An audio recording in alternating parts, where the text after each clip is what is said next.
નમસ્કાર મિત્રો, હું છું આચાર્ય ડોક્ટર અજય પંડ્યા અને સત્યમ જ્યોતિષ કાર્યાલયની અંદર આપનું હાર્દિક સ્વાગત છે. મિત્રો, હિન્દુ સંસ્કૃતિને લગતા પ્રશ્નો હું આપને પૂછવા માટે કહું છું અને આપ ઘણા બધા પ્રશ્નો કરો છો. એમાંથી હું આપ સર્વનો ઉત્તર આપી નથી શકતો, પણ જે સર્વ લોકોને લાગુ પડે છે એવા પ્રશ્નોનો જવાબ આપવા માટે હું હંમેશા તત્પર રહું છું. આપ સર્વનો ખૂબ ખૂબ આભાર કે આપ હિન્દુ સંસ્કૃતિ વિશે જાગૃત થઈ રહ્યા છો અને હિન્દુ સંસ્કૃતિ વિશે જાગવાની જે જિજ્ઞાસા આપનામાં છે એ જોઈને મને આનંદ થાય છે. મિત્રો, અત્યારે ઘણા બધા લોકોના એવા પ્રશ્નો આવ્યા કે દાદા, આ રક્ષાબંધન ક્યારે છે, અમારે રક્ષાબંધન ક્યારે મનાવવી જોઈએ અને રાખડી બાંધવાનું શુભ મુહૂર્ત શું છે. તો ઘણા પ્રશ્નો એવા આવ્યા કે ભદ્રા એટલે શું, ભદ્રા ક્યાં વાસ કરે છે અને ભદ્રા છે તો અમારે રાખડી ક્યારે બાંધવી. તો આ તમામે તમામ પ્રશ્નોનો જવાબ હું માત્ર આપણે બે જ મંત્રોના માધ્યમથી દેવા માંગુ છું. મિત્રો, ભદ્રા જે છે એ ભદ્રા સૂર્યનારાયણની દીકરી છે અને બ્રહ્માજીના શાપને હિસાબે તે કષ્ટ આપનાર છે, એ તો આપ જાણો છો. પરંતુ આ ભદ્રા ક્યાં હોય તો કષ્ટ આપનાર હોય એવું મંત્ર સાથે મંત્રનો અર્થ સાથે હું આપને સમજાવીશ. મિત્ર, તો અહીંયા ભદ્રા છે પાતાળ લોકની ભદ્રા હોય તો એ આપણને કષ્ટ આપતી નથી, અથવા તો સ્વર્ગલોકની હોય તો પણ કષ્ટ નથી આપતી. તો માત્ર ને માત્ર પૃથ્વીલોક ઉપર, મનુષ્ય લોક ઉપર એટલે કે મૃત્યુલોક ઉપરની જો ભદ્રા હોય તો જ એ કષ્ટદાયક હોય છે. એટલે પહેલી વાત તો એ સ્વીકારવાની આવે.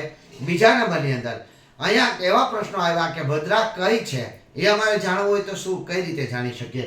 અવશ્ય મિત્રો, પેલા હું તમને આ એક મંત્ર યાદ કરાવી દઉં. પેલા આ મંત્રને સમજો. સ્વર્ગભદ્રા શુભમ કુર્યાન પાતાલે ચ ધનાગમમ મૃત્યુલોક ગતા ભદ્રા સર્વ કાર્ય વિનશ્યતિ. સ્વર્ગભદ્રા શુભમ કુર્યાન, સ્વર્ગની અંદર જો ભદ્રા હોય તો શુભ કાર્ય કરનારું, શુભ ફળ આપનારી છે. પાતાલે ચ ધનાગમમ, પાતાળલોકની અંદર ભદ્રા જો વાસ કરતી હોય તો એ ધન આપનારી છે. મૃત્યુલોક ગતા ભદ્રા, પરંતુ મૃત્યુલોક ઉપર એટલે કે આપણે જ્યાં જીવીએ છીએ એ મનુષ્ય લોક ઉપર જો ભદ્રા હોય તો સર્વ કાર્ય વિનશ્યતિ, એટલે તો સારા કાર્યોનો વિનાશ કરી નાખે છે. અહીં ભદ્રા માત્ર રાખડી બાંધવા માટે નહીં, પરંતુ હોલિકા દહનથી લઈ લગ્નની અંદર પણ આપણે ભદ્રાને જોઈએ છીએ. તો અનેક યજ્ઞની અંદર પણ ભદ્રા જોવામાં આવે છે. તો ભદ્રા ક્યારે વિનાશ્યતિ, ક્યારે સર્વ કાર્યોનો વિનાશ કરે છે તો કે મૃત્યુલોક ઉપર હોય તો. પરંતુ આ બળે એટલે કે રક્ષાબંધન ને દિવસે તારીખ 19/8/2024 સોમવારના રોજ જ રક્ષાબંધન છે. અહીંયા તે દિવસે ભદ્રા તો કે પાતાળ લોકની છે. ક્યાંની છે? પાતાળ લોકની. તો હવે અહીંયા પ્રશ્ન એ આવે કે દાદા પાતાળ લોકની છે કેમ ખબર પડે? તો અહીંયા બીજો મંત્ર મેં આપના માટે લખેલો છે, આને પણ આપ ગ્રહણ કરી લો. પહેલા તો એના માટે તો આપણે પેલા રાશિઓને મુખ્ય કરવી પડે કે રાશિ કઈ પ્રકાર અને કેટલી છે. તો જેમ પહેલી મેષ રાશિ, બીજી વૃષભ રાશિ, ત્રીજી મિથુન રાશિ, ચોથી કર્ક રાશિ, પાંચમી સિંહ રાશિ, છઠ્ઠી કન્યા રાશિ, સાતમી તુલા રાશિ, આઠમી વૃશ્ચિક રાશિ, નવમી ધનુ રાશિ, 10મી મકર, 11મી કુંભ અને 12મી મીન. એટલે આપણે 12 રાશિ કેટલામાં નંબર પર આવે છે એ પહેલા જાણવું જોઈએ. તો અહીંયા આના માટેનો જે મંત્ર આપેલો છે મંત્ર જો. મેષ વૃષભ મિથુલાની સ્વર્ગે, કન્યા મૃગ ધનુ તેતિલાન નાગો, કર્ક કુંભ સિંહ મીનમ મૃત્યે વિચરંતી ભદ્રા ત્રિભુવન મધ્યમ. અહીંયા આ મંત્રને જો આપ સમજો તો મેષ વૃષભ મિથુલાની સ્વર્ગે, બરાબર. તો મેષ રાશિની અંદર, વૃષભ રાશિની અંદર, મિથુન રાશિની અંદર લાની એટલે તો કે વૃશ્ચિક રાશિ. અહીંયા 1 2 3 એટલે મેષ, વૃષભ અને મિથુન, અને 8 નંબર જે આપેલા છે એ તો કે વૃશ્ચિક રાશિના આ રાશિની અંદર હોય તો સ્વર્ગની અંદર એટલે કે ચંદ્રમા, અહીંયા જો આ ચારમાંથી એક રાશિની અંદર ચંદ્રમા હોય અને આ રાશિ તે દિવસે આવતી હોય તો સમજવાનું કે સ્વર્ગની ભદ્રા છે. એટલે તો સ્વર્ગની ભદ્રા શું આપે છે તો કે શુભ ફળ આપનારી છે. તો તેથી આપણે કોઈ પણ પ્રકારનો વિચાર કરવા જેવો વાત નથી. બીજા નંબરની આવે છે કન્યા મૃગ ધનુ તેતિલામ નાગો, અને અહીંયા તો કે નાગલોકની વાત કરવામાં આવી છે. પણ કઈ રાશિ તો કે કન્યા રાશિ, મૃગ કહેતા અહીંયા મકર રાશિની વાત કરવામાં આવી છે, ધનુ અને તેતિલા એટલે કે તુલા રાશિ. અહીંયા મેં તમને નંબર આપીને પણ સમજાવવાનો પ્રયત્ન કર્યો છે.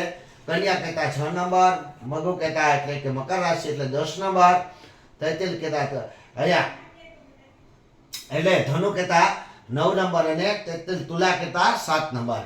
તો આ નાગો એટલે કે પાતાળલોક, નાગલોકની અંદર વ્યવહારી છે. તો નાગલોકની અંદર પાતાળે ચ ધનગાગમનમ, પાતાળલોકની અંદર જ્યારે ભદ્રા રહે છે ત્યારે મનુષ્યો માટે તે ધન આપનારી બને છે. અને અહીંયા ધન આપનારી બને છે આથી કરી અને તેથી પણ મકર રાશિનો ચંદ્ર છે. કેનો છે? મકર રાશિનો ચંદ્ર હોવાના કારણે એ તમને ધનમાં લાભ કરાવનારો ભદ્રા છે. એટલે કોઈ સંદેહ કે કોઈ સંકોચ રાખવાની જરૂર નથી. અહીંયા તો હવે આ મંત્રને હું પૂરો પણ કરી દઉં કે કર્ક કુંભ સિંહ મીન મૃત્યુ. અહીંયા તો કે કર્ક રાશિ એટલે 4 નંબર કર્ક રાશિ છે, કુંભ એટલે 11 નંબર છે, સિંહ એટલે 5 નંબર છે અને મીન એટલે 12 નંબર છે. એટલે કે આ ચારમાંથી જો એક રાશિની અંદર ચંદ્રમા ફરતો હોય, ચંદ્રમાં વાસ કરતા હોય, એટલે કે આ ચારમાંથી એક રાશિ જો ત્યારે આવતી હોય તો મૃત્યુ લોક ઉપર ભદ્રા હોય છે અને મૃત્યુ પર લોક ઉપરની ભદ્રા સર્વ કાર્ય વિનાશ હતી, એટલે સર્વ કાર્યને વિનાશ કરતી છે. આથી જો આ ચારમાંથી એક રાશિમાં ચંદ્રમા હોય તો જ આપે ભદ્રાથી ડરવાની આવશ્યકતા છે. તો અહીંયા આપે આ દિવસે ભદ્રાથી ડરવાની આવશ્યકતા નથી. છતાં પણ હું તમને ભદ્રા કઈ રીતની છે સર્વત્ર વાત સમજાવું છું.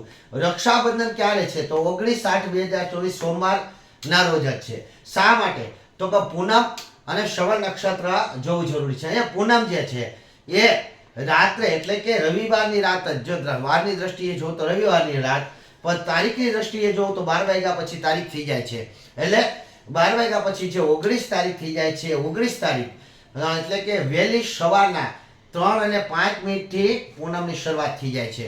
એ પૂનમ ક્યાં સુધી રહે છે?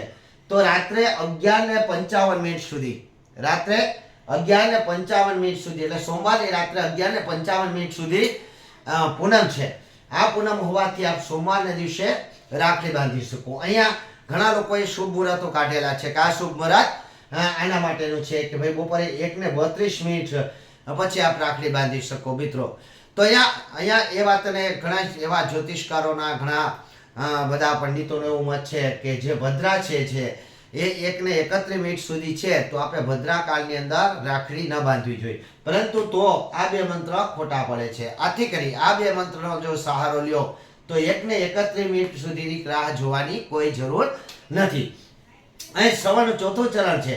ભદ્રા બપોરે 1:32 સુધી છે, એટલે સોરી 32 મિનિટ સુધી ભદ્રા હોવાના કારણે ઘણા પંડિતો એવું કહે છે કે 1:32 પછી શુભ છે, પરંતુ મારી દ્રષ્ટિએ આ ભદ્રા પાતાળ લોકની હોવાથી તે ધન આપનારી છે. આથી કરી કોઈ સંકોચ રાખવાનો નથી. આપ જે પણ સમય આપને શ્રેષ્ઠ લાગે એ સમયની અંદર આપ ભાઈના હાથની અંદર બહેનોએ રાખડી બાંધવી જોઈએ. અહીંયા સાંજે 6:57 એટલે કે પંચક બેસે છે આ દિવસે, પરંતુ પંચકનું આમાં રાખડીનું કોઈ મહત્વ નથી. રાત્રે 9 વાગ્યા સુધી એટલે 9 ને માથે મિનિટો છે, 12 મિનિટ સુધી પણ આપ રાખડી બાંધી શકો છો. ઘણા એમ કહે છે કે રાત્રિના સમયે રાખડી બાંધી શકાય, પરંતુ અહીં રાખડી બાંધવાના શુભ મુહૂર્ત આવેલા છે એટલે એમાં પણ કોઈ શંકા રાખવાની જરૂર નથી. તો આ મેં તમને સર્વત્ર વાત મેં પરિપૂર્ણ રીતે સમજાવી દીધી. અહીંયા આ વખતે ઘણા બધા તિથિઓની અંદર ઘણા બધા ગોઠાળવા છે. ક્યારેક આ બે તિથિ સાથે છે, ક્યારેક પહેલી બે તિથિ સાથે છે, તો ક્યારેક કોઈ તિથિ નો શ્રય છે. તો આજે પણ મારી પાસે ઘણા બધા પ્રશ્નો આવ્યા કે દાદા ગાય પૂજણી ક્યારે છે, આઠમ સોમવારી છે કે સાતમ સોમવારી છે. તો આ દરેક પ્રશ્નોનો જવાબ હું આપને એક એક વિડીયોના માધ્યમથી આપીશ. આથી કરી જોતા રહો મારી યુટ્યુબ ચેનલ ડૉક્ટર અજય પંડ્યાને. અને હજી સુધી જો તમે મારી યુટ્યુબ ચેનલ ડૉક્ટર અજય પંડ્યાને સબસ્ક્રાઇબ ન કરી લીધી હોય તો સબસ્ક્રાઇબ કરી લેજો, બેલ આઇકોનનો બટન પણ દબાવી દેજો. ને હા મિત્રો, અત્યારે ઘણા બધા મિત્રોના એવા પણ મેસેજ મળ્યા છે કે દાદા આપ ઘણા સમયથી વિડીયો આપ બનાવતા નથી, આપ શા માટે નથી બનાવતા? મિત્રો, સમયનો ખૂબ અભાવ હતો. મારી શિવપુરાણની મારે ખૂબ મોટી તૈયારી કરવી પડી, કારણ કે મારું પહેલું શિવપુરાણ હતું. આથી કરી એના માટે તૈયારીમાં ઘણો સમય મારે દેવો પડે. આથી કરી અને હું આવા વિડીયો બનાવી ન શક્યો, પરંતુ હદ ઉપર જ્યારે માગણી આપના આવી કે રક્ષાબંધન, અને મને એવું થયું કે લોકો મિસગાઈડ થશે, આથી કરી અને આપને પ્રૂફ સાથે મંત્રોના અર્થ સાથે આ વિડીયો બનાવીને આપણે આપું છું. આપ મને આશા છે કે આપ સર્વને યોગ્ય લાગ્યો હશે. ને જે કોઈ લોકો મારા વિડીયો જોઈશે એને ફરીથી વિનંતી કરું છું કે બેન અને ભાઈના પવિત્ર તહેવારને લોકો અફવાની અંદર કાંઈ પણ રીતે કોઈ પણ રીતે દૂર ના કરી દે, એટલા માટે થઈ હિન્દુ સંસ્કૃતિની જાળવણી માટે થઈને આપણે કોઈ ભાઈ હોય કે બેન હોય તેને આ વિડીયો શેર કરવો જોઈએ. અવશ્ય શેર કરજો. અને આપને પણની અંદર પણ જો હિન્દુ સંસ્કૃતિને લગતા કોઈ પણ વિડીયો હોય, કોઈ પણ પ્રશ્ન હોય તો મને અવશ્ય કરજો. એ પ્રશ્નોનો હું જવાબ આપને આપીશ. હા, સમય લાગશે પણ આપવા માટે હંમેશા તત્પર રહી. બાકી સમય તો ઘણો બધો મળતો નથી. ઘણા લોકોના એવા પણ ભણાવ્યા અને ભાદરવા મહિના ની અંદર જે પિતૃ કાર્ય વગેરે છે તે પણ મારા પેક એટલે કે બુકિંગ થઈ ગયા છે. અને ઘણા લોકોના એવા ફોન આવ્યા કે દાદા ચૈત્ર મહિનાના યજ્ઞો જે કરી ગયા અથવા તો કરવા આપણે કરેલા છે તેના આપણે કોઈ પણ ફોટા કે વિડીયો શેર કરેલા નથી. તો મિત્રો એવડો સમય પણ નથી મળ્યો ને 99% હવે મેં યજ્ઞોના ફોટા કે વિડીયો હું શેર કરતો નથી. પરંતુ હા મિત્રો, હું તમને એટલો અવશ્ય જણાવી દઈ કે આપ સર્વની મારી પાસે જે અપેક્ષા છે એ અપેક્ષા અનુસાર ચૈત્ર માસની અંદર મેં તો કે 16 દિવસની અંદર 27 યજ્ઞો કર્યા હતા. એ ખુદ એક રેકર્ડ કહેવાય, જેમની અંદર પંચબલી, જ્ઞાનાબલી, થેલાઈ અને 4 દેવી યજ્ઞ, ચંડી યજ્ઞ જેવા યજ્ઞો કર્યા હતા. આપ સર્વને રક્ષાબંધનની હાર્દિક શુભકામના. આપનો પ્રશ્નનો જવાબ દેવા માટે હું તૈયાર છું. આપ અવશ્ય મને પ્રશ્ન કરજો. સર્વનું કલ્યાણ થાઓ. મહાદેવ આપની પર કૃપા વરસાવે. પવિત્ર શ્રાવણ માસની અંદર મહાદેવની કૃપા પ્રાપ્ત કરતા રહો અને હંમેશને માટે શિવ મંદિરે જઈ ઉત્તમ પૂજન કરો અને મહાન ફળને પ્રાપ્ત કરો એવી શુભેચ્છા સાથે સર્વને જય શ્રી કૃષ્ણ.